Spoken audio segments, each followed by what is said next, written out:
Mi-août, et l'heure des vendanges a déjà sonné pour Michel. Ce viticulteur du Vaucluse a toujours réduit au maximum l'irrigation de son domaine en privilégiant d'autres techniques. Mais avec la sécheresse croissante, sa démarche atteint ses limites. Arroser avec de l'eau, avec des nappes phréatiques, je ne suis pas pour. Parce que bon, un jour, on boira du vin s'il faut, mais bon, de l'eau, il n'y en aura plus.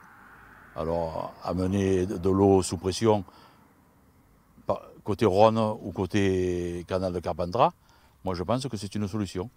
Dans ces serres recouvertes de panneaux photovoltaïques, on pallie la sécheresse en créant des zones d'ombre sur les plantations, tout en produisant de l'électricité. Ce dispositif fait diminuer la température et les besoins en eau.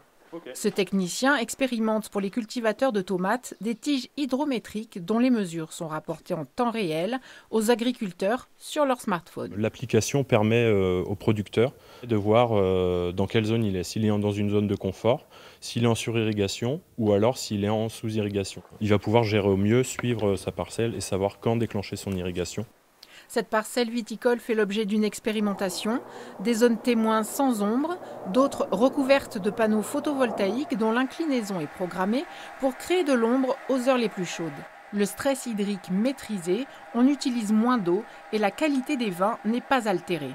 Sur cette première partie qui est à l'extérieur des panneaux, donc au soleil en permanence, on peut voir des symptômes de sécheresse. Et puis quand on rentre sous les structures, donc quand on passe sur les vignes à l'ombre, on s'aperçoit que la vigne est plus luxuriante. On n'a plus de feuilles jaunes, on n'a plus de défoliation et on a des baies qui sont entièrement gonflées et qui n'ont pas souffert du sec.